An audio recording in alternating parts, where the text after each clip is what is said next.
Du 25 au 28 avril 2023, le projet BCAWA Éthique organise à Cotonou au Bénin son 4e congrès scientifique sur l'éthique de la recherche pendant la pandémie de la COVID-19.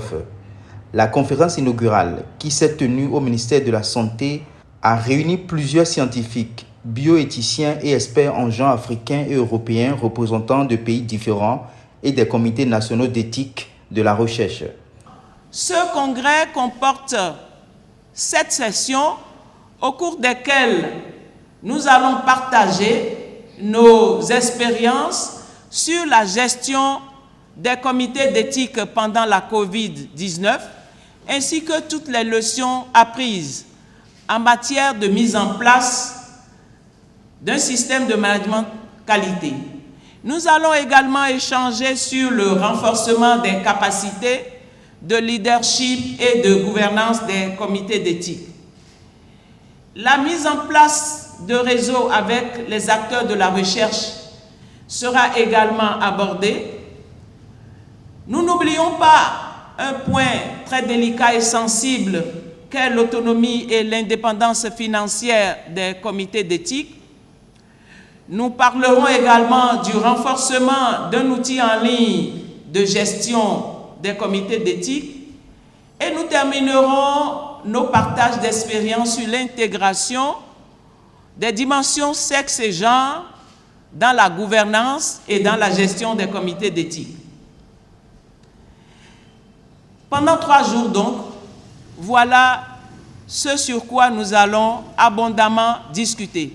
La 4e journée sera réservée à l'élaboration d'une feuille de route, de prendre les dispositions nécessaires désormais pour nos comités d'éthique pendant les urgences sanitaires, même si nous ne souhaitons pas en avoir, et au-delà, durant toutes les urgences sensibles aux différences fondées sur le sexe et le genre, et également à d'autres intersectionnalités ou vulnérabilités.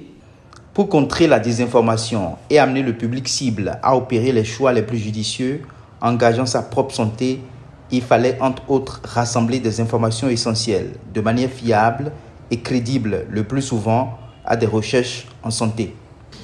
Les récents bouleversements sur le plan sanitaire, au plan mondial, je veux parler notamment de la pandémie de la COVID-19, nous obligent à revoir nos process, à réadapter nos outils et surtout à réajuster nos grilles de lecture et nos grilles d'action. En effet, en situation d'urgence sanitaire, l'action et la recherche doivent aller vite. Je dirais même que la recherche doit aller encore plus vite puisqu'elle est censée orienter l'action. Les dispositions bioéthiques doivent alors suivre le même rythme pour ne pas constituer un frein à l'action. Les urgences sanitaires, les leçons apprises après la COVID-19 et les contributions des comités d'éthique venus du Libéria, du Kenya, du Mali, du Niger, du Nigeria et du Sénégal vont permettre le renforcement des capacités de leadership et de gouvernance des 10 comités d'éthique et l'harmonisation régionale de l'évaluation de la recherche en santé, en particulier lors des urgences sanitaires. Aux essais cliniques à propulser la recherche sur la COVID-19 et j'en passe. De nos jours, et vous le savez mieux que moi, l'évaluation éthique des protocoles de recherche par les comités éthiques de la recherche est devenue une exigence. En plus d'être une condition préalable à la recherche financée par des sources externes, ainsi que pour la publication des résultats de recherche, elle est ancrée dans la législation de la plupart de nos pays.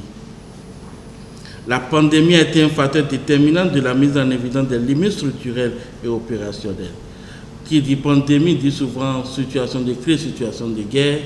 Et dans cette urgence, parfois des aspects éthiques peuvent être occultés.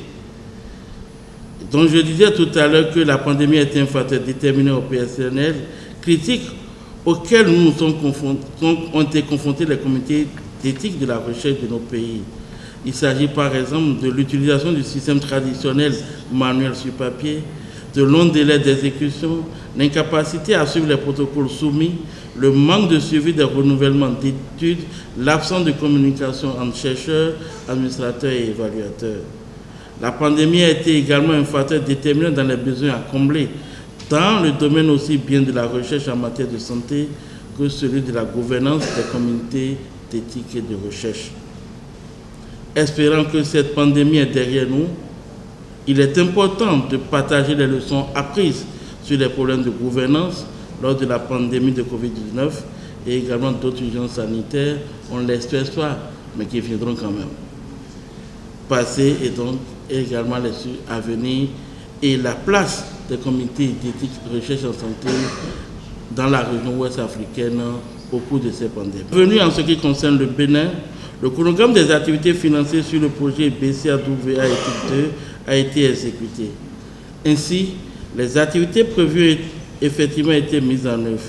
Il s'agit, entre autres, de la formation en ligne sur les outils AVAREF, du 3e congrès scientifique sur l'éthique de la recherche pendant la COVID-19 au Sénégal, des réunions trimestrielles en ligne du Conseil consultatif BCA-WA éthique 2, du secrétariat virtuel des comités nationaux d'éthique et de recherche, aussi que celui du Bénin, Comité national d'éthique et de recherche en santé et la BRP.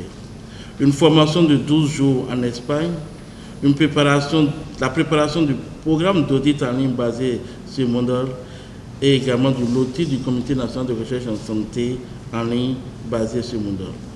Je vous encourage à finaliser une activité très importante pour notre système de recherche en début de ce qui a été fait.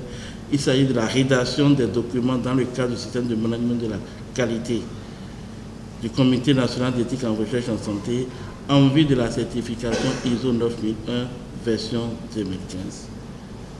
L'objectif principal du présent atelier financé par le projet BCA-WA vient à point nommé puisqu'il vise à concevoir et à mettre en œuvre les activités du renforcement des capacités au sein des comités nationaux de recherche en santé, d'éthique et de recherche. Permettez-moi, mesdames et messieurs, de saisir cette occasion pour remercier tous les partenaires. Avec foi et détermination, depuis plus de 10 ans, nous avons pu voir le progrès et le chemin également parcouru. Vous aurez tout le temps le soutien du cabinet pour que l'éthique et la recherche en santé s'imposent à tous et que les chercheurs ne prennent pas ça comme une contrainte, mais comme une obligation pour le bien-être et la sécurité de nos patients. À la faveur de cet atelier, les participants vont partager les enseignements tirés des questions de gouvernance lors de la pandémie de la COVID-19 et d'autres urgences sanitaires passées avec les comités nationaux d'éthique de la recherche de la sous-région de l'Afrique de l'Ouest.